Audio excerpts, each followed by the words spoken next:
Everyone welcome back to my channel Papiya Priyans vlog. केमन आছেন আপনারা সবাই? आशा করব সবাই খুব ভালো আছেন, সুস্থ আছেন। চলুন নতুন একটা ভিডিও নিয়ে হাজির হয়ে গেছি। আর আজকে যে ভিডিওটা আপনাদের সাথে শেয়ার করছি এই ভিডিওটা বাসন পরিষ্কারের ভিডিও। এই বাসন পরিষ্কার নিয়ে প্রচুর কমেন্ট আসে, শর্টস ভিডিও লং ভিডিও সবেতেই কিন্তু প্রচুর পরিমাণে কমেন্ট আসে। তো সেই জন্য আবারও একটা বাসন পরিষ্কারের ভিডিও নিয়ে চলে এসেছি। আর এই ভিডিওর থাম্বনেল দেখে বুঝতেই পেরে গেছেন যে আমি কিন্তু আজকে ঘরোয়া পদ্ধতিতে তামার বাসন কী করে পরিষ্কার করতে হয় সেটাই আপনাদের সাথে আমি শেয়ার করব, বা আমি এরকমভাবে করে থাকি। আমি আজকে কোনো পিতম্বরী পাউডার বা অন্য কিছু কিন্তু ব্যবহার করছি না। যেটা দেখছেন সেটা হচ্ছে তেঁতুল, পাকা তেঁতুল, যেটা কালো হয়ে যায় বাড়িতে রেখে রেখে, সেই তেঁতুলটাই। হয়তো অনেক সময় আমার বাড়িতেও পিতম্বরী পাউডার হয়তো শেষ হয়ে গেছে বা হয়তো নেই, আর আনাও হয়নি।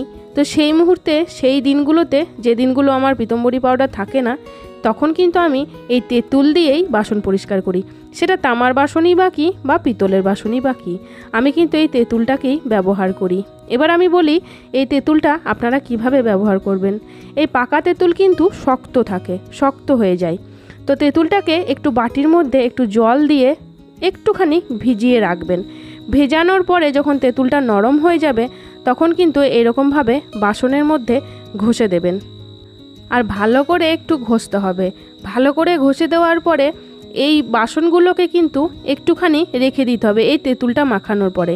এটা মাখিয়ে নেওয়ার পরে মোটামুটি 10 থেকে 15 মিনিট মতো একটু যদি রেখে দেন তাহলে কিন্তু একদম ভিতর থেকে কালারটা কিন্তু বেরিয়ে আসবে, যেটা কালো হয়ে যায়। তবে আমি প্রথমেই যখন আমার বাসনগুলো দেখালাম খুব একটা কিন্তু কালো হয়েছিল না, কারণ আপনারা প্রত্যেকেই জানেন আমি কিন্তু বাসনপত্র প্রায় প্রত্যেক দিনই মেজে ধুয়ে ভালো করে পরিষ্কার করে ক্লিন করে রাখি। তো সেই জন্যে খুব কিন্তু কালো হয়েছিল না। তো তারই মধ্যে তবুও একটু জলের একটু ছোট ছোট দাগ ছিল, সেইগুলো আপনাদের সাথে শেয়ার করলাম। বাকিটা এবার আমি এই তেঁতুল দিয়ে মাজার পরে যে কতটা পরিষ্কার হয় সেটা আমি আপনাদের সাথে শেয়ার করব। আর আজকে আমি শুধুমাত্র তামার বাসনটাই পরিষ্কার করা আপনাদের সাথে শেয়ার করছি, কিন্তু আপনারা চাইলে এইভাবেই কিন্তু কাঁসার বাসনও পরিষ্কার করতে পারেন। কাঁসার বাসনও কিন্তু তেঁতুল দিয়ে খুব সুন্দর পরিষ্কার হয়। তো চলুন, এই যে আমি সব বাসনে কিন্তু আমি তেঁতুল লাগিয়ে একটুখানি রেখে দিলাম। প্রায় 10 থেকে 15 মিনিট রাখার পরে আমি কিন্তু ফিরে এলাম। দেখুন তেঁতুলগুলো অনেকটা শুকিয়ে গেছে আর ভিতর থেকেও কিন্তু কালারটা বেরিয়ে এসেছে। চলুন এবার এই বাসনগুলোকে এবার আমি আরেকবার একটু ভালো করে ঘষে মেজে নিলে দেখুন যত ঘষবেন তত কিন্তু ভিতর থেকে কালারটা, অরিজিনাল কালারটা কিন্তু বেরিয়ে আসবে। তো সেই জন্য আমি এখানে একটু ভালো করে ঘষে কিন্তু মেজে নিচ্ছি। মেজে নেওয়ার পরে আমি এই বাসনগুলো আমি জল দিয়ে ধুয়ে নেবো প্রথমে। তারপরে জল দিয়ে ধুয়ে নেওয়ার পরে একবার আমি স্কচ ব্রাইট দিয়েও ধুয়ে নেব।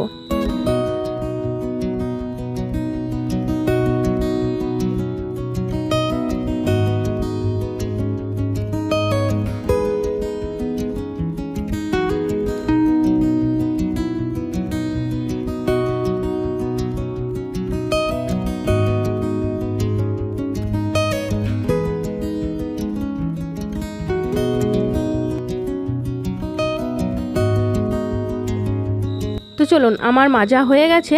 এবার আমি জল দিয়ে ধুয়ে আপনাদেরকে একটা দেখাচ্ছি। বাকিটা আমি সব বাসনগুলোকে দেখুন কেমন পরিষ্কার হয়ে গেল না। এবার আমি সব বাসনগুলোকে একটু ধুয়ে নিয়ে এসে জায়গাটাও একটু পরিষ্কার করে নিয়ে এসে তারপর আমি আপনাদের আবার দেখাচ্ছি বাসনগুলো কেমন পরিষ্কার হলো। চলুন বাকিটা আমি পরিষ্কার করে ধুয়ে নিয়ে চলে এসেছি। এবার আপনারা বলুন কেমন লাগছে। আবার হ্যাঁ, আর একটা কথাও বলি, আমি নাকি বাসনে লাইট মারি। তো চলুন আজকে দেখা যাক লাইট বন্ধ করার পরে আমার বাসনগুলো ঠিক কতটা চকচক করে। তো চলুন তাহলে লাইটটাকে এবার বন্ধ করে দেখা যাক যে সত্যি লাইট মেরে বাসন চকচকে করছি নাকি আমি সত্যি বাসনগুলোকে মেজে ধুয়ে পরিষ্কার করে বাসনগুলোকে চকচকে করতে পারছি কিনা।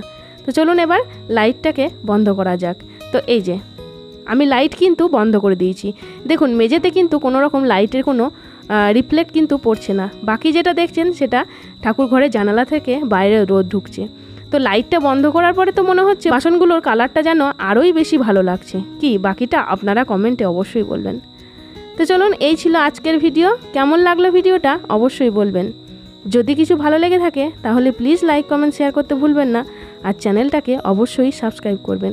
চলুন আজকের মতো আসি, আবার দেখা হচ্ছে পরের ভিডিওতে। ততক্ষণের জন্য সবাই সুস্থ থাকবেন, ভালো থাকবেন। টাটা।